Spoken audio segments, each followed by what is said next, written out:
Hello dear bankers, नमस्कार। आप सभी दोस्तों का स्वागत है। और अब ये सेशन सिर्फ उन दोस्तों के लिए है जो CAIIB एग्जाम को टारगेट कर रहे हैं और अभी भी CAIIB एग्जाम को लगभग 3 महीने बाकी हैं।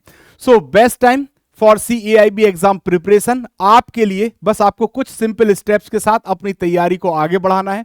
और ये जो प्रिपरेशन होगी आपकी, ये आपके एग्जाम को फर्स्ट अटेम्प्ट में क्वालिफाई करने में मदद करेगी और साथ ही साथ आपका रुतबा, आपकी मॉनेटरी बेनिफिट्स, इन सब को बढ़ाने में मदद करेगी और सबसे important deep knowledge of your working. So दोस्तों, आज का जो सेशन है वो इसी के ऊपर बेस्ड है, best time for CAIIB exam preparation strategy. ठीक है दोस्तों, तो बात करते हैं इसी पे। तो सर, मेरा नाम है अरविंद सर और आप सभी लोग हमारे टेलीग्राम पे जुड़ सकते हैं, JAIB CAIB by Arvind sir. और यहाँ से आप अपने ABM और CAIIB के रिगार्डिंग जो भी आपके डाउट्स हैं आप हमसे शेयर कर सकते हैं। चलिए तो बात करते हैं दोस्तों। सबसे पहले हमारे एग्जाम की डेट्स क्या क्या हैं। तो हम सभी लोग जानते हैं कि हमारे एग्जाम स्टार्ट हो रहे हैं 1 जून से, यानी 1 जून से हमारे एग्जाम स्टार्ट हो जाएंगे। सो अगर हम आज अप्रैल में बात कर रहे हैं और 1 जून को हमारा पेपर है, तो हमारे पास अप्रैल मई दो महीने कंप्लीट है ना। अप्रैल एंड मई 2 मंथ्स कंप्लीट है और इन 2 महीनों में हमें अपने सिलेबस को थोड़ा एक्स्ट्रा ऑर्डिनरी मेहनत करके पार करना है। ठीक है दोस्तों। सो सबसे पहले हमारा ABM का पेपर 1 जून को हो जाएगा, 14 जून को हमारा BFM हो जाएगा और 22 जून को या 22 जून को हमारा ABFM हो जाएगा। 28 जून को हमारा banking regulation and business law BRBL हो जाएगा। ठीक है। तो अब इसके बाद अगले ही दिन हमारा एक एग्जाम और, जिसको हम इलेक्टिव पेपर कहते हैं, इनमें से जो भी इलेक्टिव पेपर आप चुनेंगे उसके अकॉर्डिंग आपका इलेक्टिव पेपर भी हो जाएगा। सो 1 महीना कंप्लीट लगेगा आपके एग्जाम पे। वो एक महीने में भी, यानी ABM के लिए 2 महीने हैं बकाया। अगर आप स्ट्रेटजी वाइज अपनी तैयारी करेंगे तो आपको लगभग 2.5 से 3 महीना मिलेगा अपने एग्जाम की प्रिपरेशन के लिए और आप एग्जाम को क्वालिफाई भी कर पाएंगे। सबसे अच्छी बात, अगर हम बात करें तो हमें ध्यान रखना है कि हमारा जो सिलेबस है, सिलेबस बहुत लार्ज है और इस लार्ज सिलेबस को हम कैसे अटेम्प्ट करें। तो आपको सबसे पहले अपनी लॉन्ग टर्म प्लानिंग बनानी है और इस लॉन्ग टर्म प्लानिंग को आप वीकली प्लानिंग और डेली प्लानिंग में कन्वर्ट कर दीजिए, जिससे कि आप एक निश्चित पोर्शन को डेली बेसिस पे कवर करते चले जाएं। ठीक है दोस्तों। अब आपके पास प्रिपरेशन के भी 2 माध्यम होते हैं। एक तो आपका मंडे से लेके फ्राइडे तक का आपका समय होता है जिसमें आप बिजी रहते हैं, और फिर एक आपका सैटरडे संडे होता है जहां पे आप थोड़ा सा कंपेरेटिवली फ्री रहते हैं। ठीक है। तो आप जब बिजी रहते हैं, आपकी वर्किंग का लोड होता है, तो वहां पे आप 2 से 3 घंटा डेली निकालिए अपनी प्रिपरेशन के लिए। और वीकेंड पे आपको लगभग 4 से 5 घंटे, मैं तो कहता हूं 6 घंटे भी अगर आप निकाल पाए तो बहुत बढ़िया होगा और आप अपनी प्रिपरेशन को टारगेट कर पाएंगे। तो सबसे इंपॉर्टेंट है, अपने सिलेबस को एक जगह इकट्ठा करिए और उसको आप डिवाइड कर लीजिए छोटे छोटे टुकड़ों में, है ना। और अगर आपने ABM पढ़ा होगा या ABM आप देख रहे होंगे या पढ़ना शुरू करेंगे तो वहां पे डिवीजन ऑफ लेबर की बात कही गई है। ठीक है।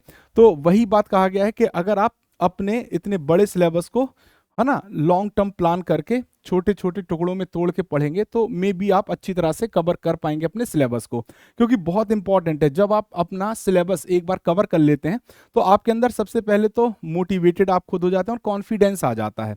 और कॉन्फिडेंस जब किसी भी व्यक्ति का हाई रहता है तो थोड़ा सा कॉम्प्लेक्स जो प्रॉब्लम होती है वो भी आसानी से सॉल्व होती चली जाती है ना। कॉन्फिडेंस बहुत इंपॉर्टेंट रोल अदा करता है प्रिपरेशन में। ठीक है दोस्तों। चलिए अब देखिए, यहाँ पे अगर हम अपने सिलेबस की बात करें तो हमारे पास ये 4 पेपर हैं, जहां पे हम ABM पेपर 1 की बात करेंगे, फिर BFM पेपर 2 की बात करेंगे, फिर ABFM पेपर 3 की और फिर BRBL पेपर 4 की। तो अगर हम ABM की बात करें, लगभग आपके पास 32 यूनिट्स हैं। ठीक है दोस्तों। BFM में भी लगभग बराबर ही 31 यूनिट्स हैं। और अगर हम बात करें दोस्तों ABFM, तो सबसे कम सिलेबस आपका ABFM 25 यूनिट्स और BRBL में भी आपके पास 34 यूनिट्स हैं। ठीक है दोस्तों। अब देखिए, आप जब भी प्रिपरेशन करें, मैंने एक एग्जाम्पल यहाँ पे दिया है, जब भी आप अपने सिलेबस को तैयार करें तो आपका सिलेबस 2 तरीके से मिलके बनेगा। एक तो थ्योरी प्लस न्यूमेरिकल, है ना, थ्योरी प्लस न्यूमेरिकल। ठीक है। ऐसी यूनिट्स होंगी जहां पे सिर्फ थ्योरी होगी, ऐसी यूनिट्स होंगी जहां पे थ्योरी प्लस न्यूमेरिकल होगा। तो जब भी आप टारगेट करें अपने सिलेबस को, तो जो थ्योरी वाले मॉड्यूल्स हैं उनको एक साथ तैयार करिए, है ना। और जो न्यूमेरिकल वाले मॉड्यूल्स हैं उनको एक साथ तैयार करिए। इससे फायदा क्या होगा कि आप सेपरेट कर पाएंगे, डिफरेंशिएट कर पाएंगे अपने सिलेबस को, और जो फॉर्मूलाज, क्योंकि न्यूमेरिकल पूरे फॉर्मूला और जो फॉर्मूला बेस्ड होते हैं उन फॉर्मूलाज को भी आप अच्छी तरह से रिमेंबर रख पाएंगे लॉन्ग टर्म के लिए। तो जैसे मैं एबीएम की बात करूं तो हमारा जो बी और डी, जो हमारा मॉड्यूल बी है, अगर आप देखेंगे तो जो बी मॉड्यूल है वो हमारा एचआरएम के ऊपर बेस्ड है, और डी हमारा कंप्लायंसेस के ऊपर, हमारा कंप्लायंसेस के ऊपर बेस्ड है, कंप्लायंस के ऊपर बेस्ड है। तो अब देखो ये दोनों थ्योरेटिकल हैं, तो आप इसको आसानी से एक साथ कवर करिए।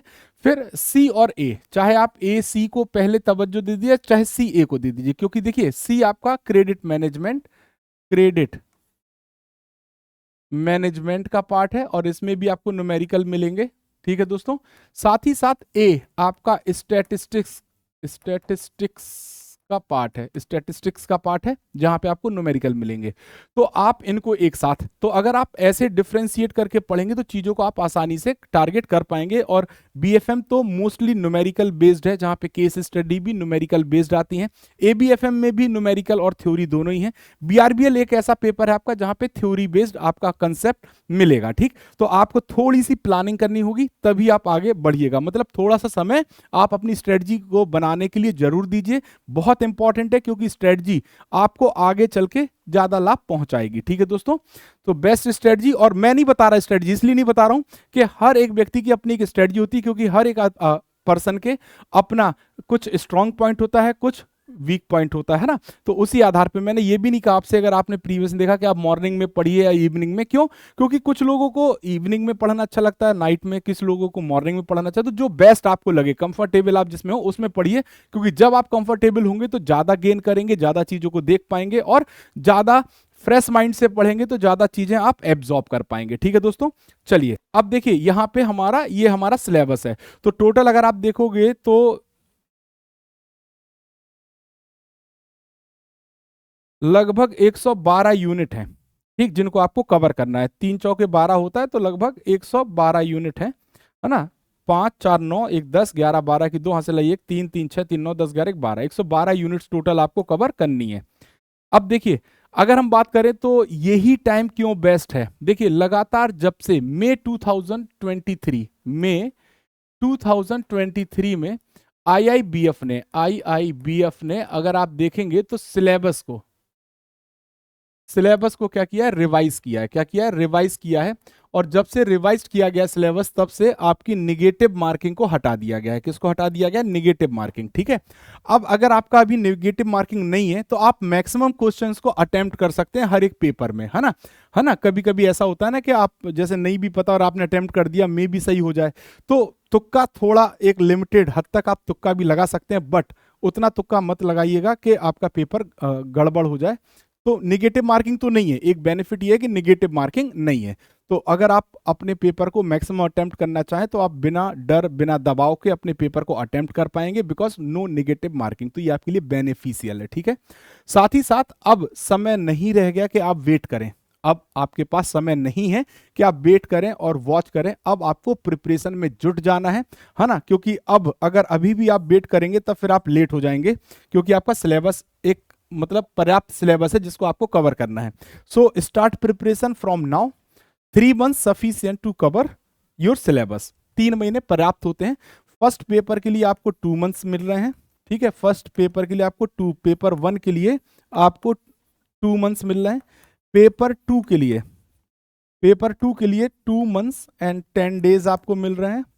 ठीक है दोस्तों, फिर अगर आप पेपर 3 की बात करेंगे, पेपर 3 की बात करेंगे तो आपको लगभग 2 महीने 20 दिन मिल रहे हैं। और अगर आप पेपर 4 की बात करेंगे, पेपर 4 की बात करेंगे तो लगभग आपको 3 महीने का समय मिल रहा है, 3 महीने का समय मिल रहा है अप्रॉक्स लिख देता हूं, अप्रॉक्स। तो अगर आप स्ट्रेटजी बना के करेंगे तो आप आसानी से कवर कर पाएंगे अपने सिलेबस को। ठीक है दोस्तों, नाउ अब फॉलो सिंपल पॉइंट्स, कैसे आप अपनी प्रिपरेशन को आगे बढ़ाएंगे। तो सबसे इंपॉर्टेंट है आपका टाइम मैनेजमेंट। आप कितनी अच्छी तरह से टाइम मैनेज कर रहे हैं जिससे आप प्रिपरेशन कर पाएं, और आपको फिनिश करना है कंप्लीट सिलेबस क्विकली, है ना। जब एक बार आप सिलेबस को पढ़ लेंगे तो जब आप मॉक वगैरह देंगे तो आप टारगेट कर पाएंगे कि किस मॉड्यूल का क्वेश्चन है, किस यूनिट से क्वेश्चन है। तो उसका अगर आप मतलब वो क्वेश्चन आपका वीक पॉइंट आपको नहीं आ रहा था तो आप वहां से फटाफट उसको रिकवर कर पाएंगे और उसको समझ पाएंगे। यूज राइट स्टडी मटेरियल, बहुत इंपॉर्टेंट है। दो चीजें, एक तो स्टडी प्लान जो मैंने सबसे पहले लिखा, स्टडी प्लान आपका बहुत बढ़िया होना चाहिए, और फिर आपका स्टडी मटेरियल, ठीक है, स्टडी मटेरियल। तो देखो अगर आप देखोगे तो आईआईबीएफ आपको मैकमिलन सजेस्ट करता है, आप बिल्कुल कर सकते हैं। आईआईबीएफ आपको सजेस्ट करता है मैकमिलन, तो आप मैकमिलन को भी क्या कर सकते हैं, बिल्कुल फॉलो कर सकते हैं, और पेपर भी यहीं से आता है, ठीक है। बट है क्या कि इतना बड़ा सिलेबस है जिसको आप इतने जल्दी कवर नहीं कर पाएंगे। तो आपको जो भी कोर्स या जो भी वाईटी क्लासेस या जो भी पेड कोर्स जो आपको बेस्ट लगे आप उससे प्रिपरेशन करिए और आप टारगेट करिए अपने एग्जाम को, ठीक है दोस्तों। इंपॉर्टेंट है कि आपको चीजें आसानी से समझ में आती जाएं, ठीक है दोस्तों। नाउ अब देखिए, इवैल्यूएट योर प्रिपरेशन रेगुलरली। अब आप अपनी प्रिपरेशन जो आपने पढ़ा उसको इवैल्यूएट कैसे करेंगे, और साथ ही साथ कैसे प्रश्न आपके एग्जाम में पूछे जाते हैं, कैसा पेपर का पैटर्न होता है और क्या लेवल होता है पेपर का, इन सबको अगर आप एनालिसिस करना चाहें तो इसके लिए सबसे इंपॉर्टेंट है कि आपको मॉक्स अटेम्प्ट करने होंगे, है ना। और PYQ जिसे रिकॉल्ड क्वेश्चन क्या कहते हैं, रिकॉल्ड क्वेश्चन कहते हैं या रिकलेक्टेड क्वेश्चंस कहते हैं, उनको भी कवर करना पड़ेगा। तो यहां से तो आप अपनी प्रिपरेशन को इवैल्यूएट करेंगे और यहां से आपको यह भी पता चल जाएगा कि कैसी केस स्टडीज, कैसे न्यूमेरिकल, कैसे क्वेश्चन बनते हैं, है ना। 2 नंबर वाले क्वेश्चन कैसे आएंगे, 1 नंबर वाला क्वेश्चन कैसा आएगा, है ना। तो ये आसानी से पता चल जाएगा जब आप मॉक और PYQ को कवर करेंगे, ठीक है दोस्तों। साथ ही साथ इसको अगर आप मॉक अटेम्प्ट करते हैं या PYQ रेगुलर अटेम्प्ट करते हैं तो बेनिफिट्स क्या हैं, आप टाइम मैनेजमेंट आपको फायदा होगा कि आप कैसे अपने पेपर को क्वेश्चन में कितना समय दे रहे हैं, है ना। तो इससे पता चलेगा कौन सा क्वेश्चन हमें छोड़ना है और कौन सा हमें करना है, ठीक है। साथ ही साथ आप अपने वीक एरियाज को भी आइडेंटिफाई कर पाएंगे, कौन सी यूनिट कौन से मॉड्यूल पे अभी भी हमें और हार्ड वर्क करने की आवश्यकता है, क्योंकि हमारे पास पर्याप्त समय है जहां पर हम रिकवरी कर सकते हैं।